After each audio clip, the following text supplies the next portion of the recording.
Dun, da, da, dun, dun, dun, dun. Hello everyone and welcome back to my channel called In Touch with Cultures. Today I'm coming back with a new video and it will be all about love because St. Valentine's Day is approaching. So first of all, I would like to say that I have to apologize that I disappeared from the channel for a long period. As some of you already know, the others maybe not, I became a mom.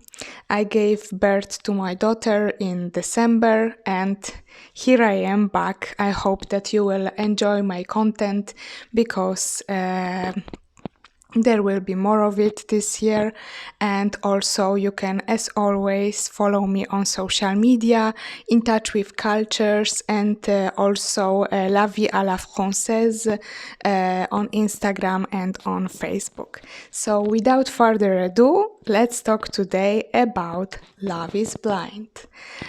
People who know me know that I love matchmaking and in my opinion social interactions, especially the one that concern relationships and creating the true bond with the other person, are really important in this life.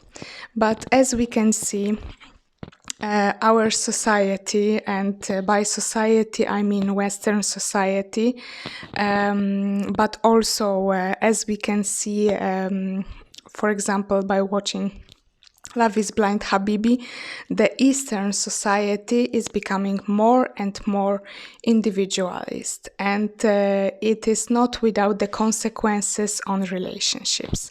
So, as most of you probably know, Love is Blind is a program where people, without seeing each other, get engaged. So it is divided a few parts. First part, it is about women and men who are separated by the big wall, and they are in some kind of isolated pods. They are sitting on the couch. And they are talking through the wall and trying to see if they are compatible. They are asking important questions, for example, about the lifestyle, values, religion, social status, economical finances, economical situation, and family expectations towards partner, how they like to spend their free time. They talk also about their work.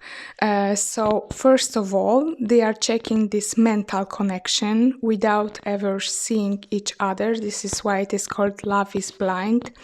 And this program explores if love is truly blind. So if it is possible to really fall in love with someone based only on this mental connection, to get engaged. And after that, so after getting engaged, they are trying to see in the real life. First of all, they have this honeymoon period when they travel to a wonderful city, to the hotel, and they have some time to also see if the chemistry between them, if this sexual aspect, physical attraction is there. They have around 1 week for that. And after that, they have to check in real life. They are coming back to reality, to their city where they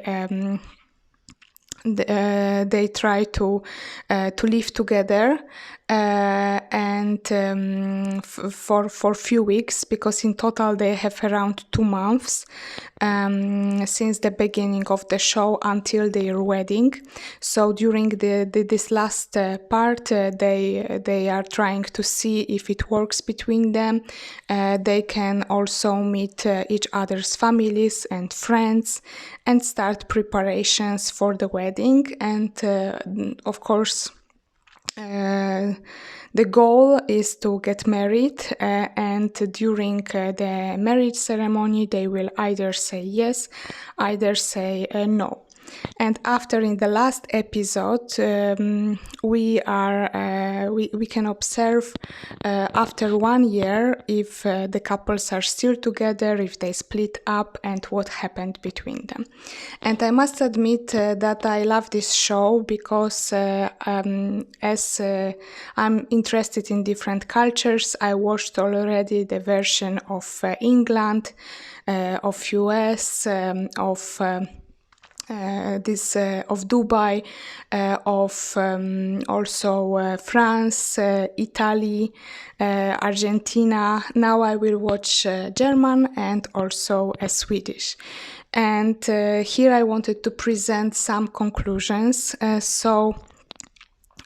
see that nowadays almost everyone is interested in personal development and somehow spirituality, and I see that that a lot of people, when they meet, they are in their 30s.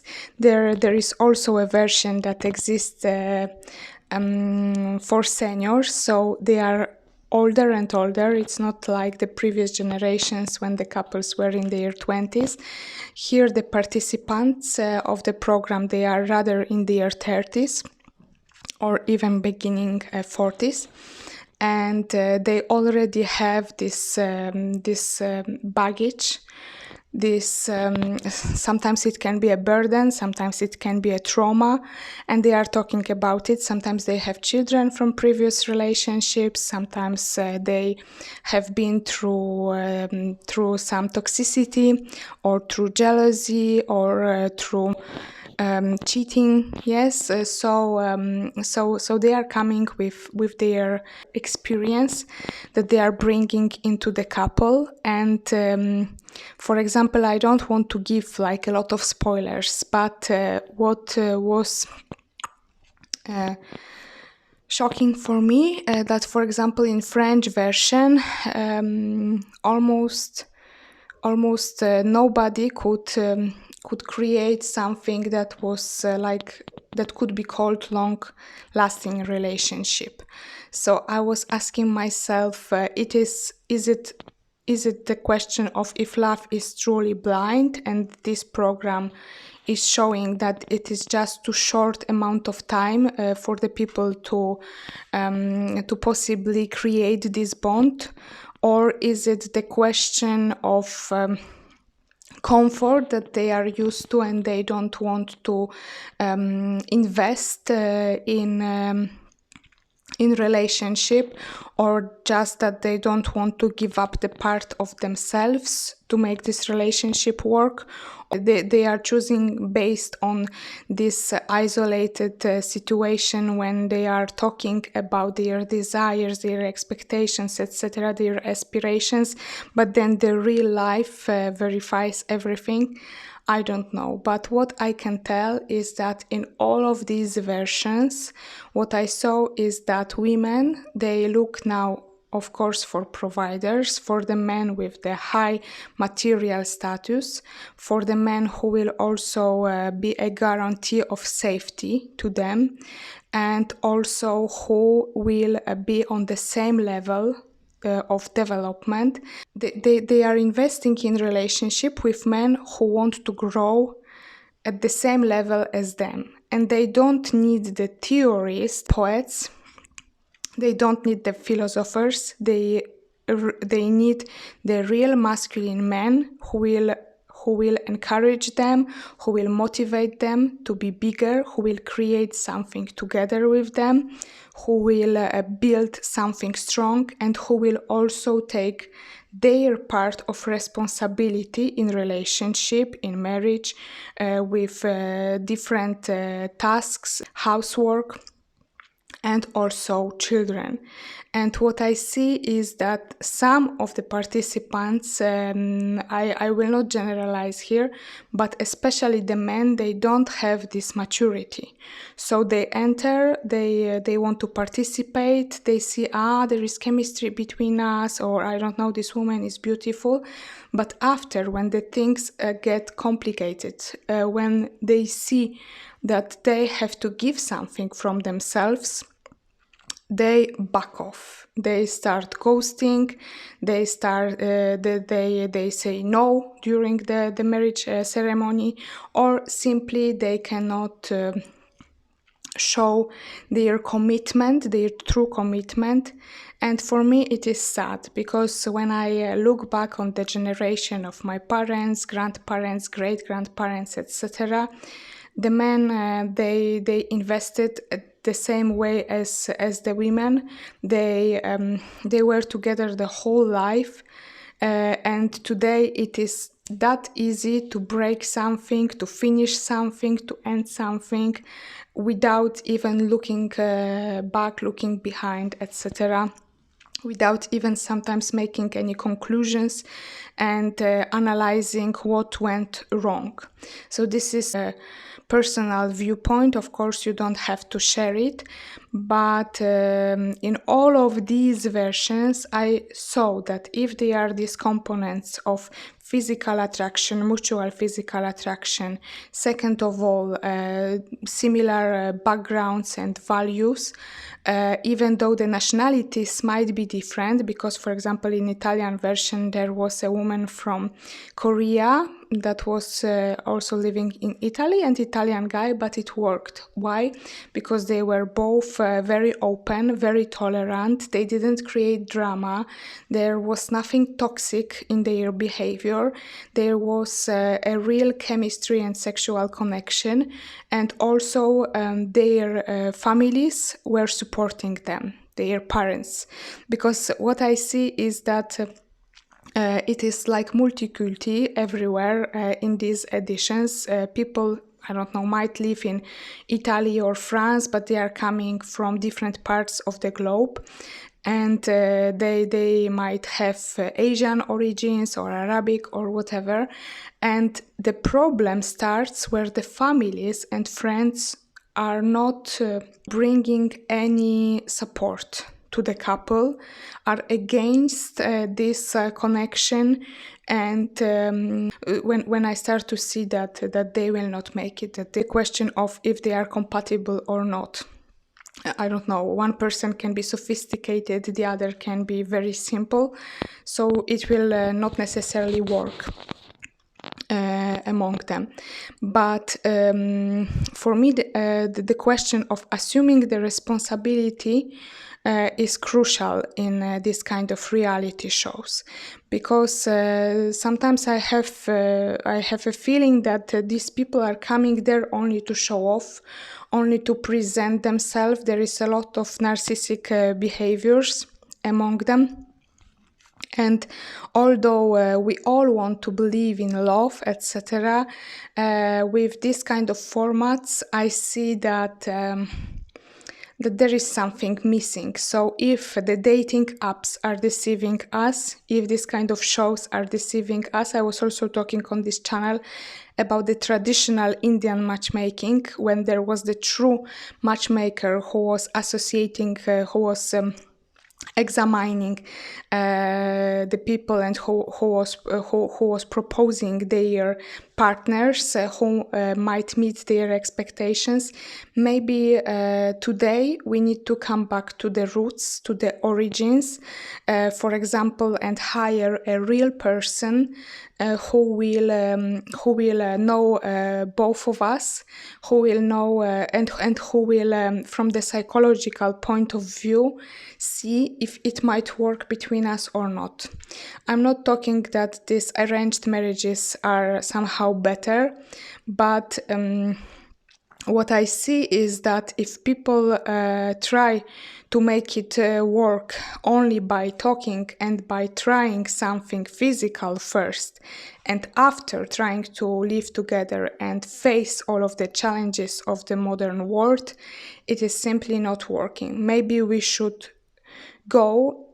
maybe we should start with asking real questions. Of course, not everyone at the beginning wants to talk about the crucial aspects like finances or or having children or not, or how what is my love language, or what kind of parent I want to be. But I think that instead of asking what food do you like, or I don't know, do you want to go on a road trip with me, or what kind of movies do you like, or this kind of flirting, seductive game, then we are starting from the wrong perspective, because at the beginning, love is enough. But after the real life happens, and this is how we are going to see if this relationship is going to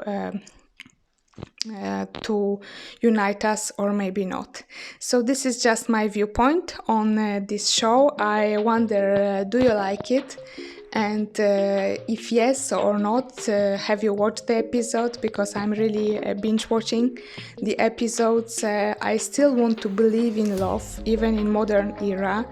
But it's true that some people are so lonely that during their long evenings, sometimes they just prefer to talk to ChatGPT, who will maybe understand them better than the other human being.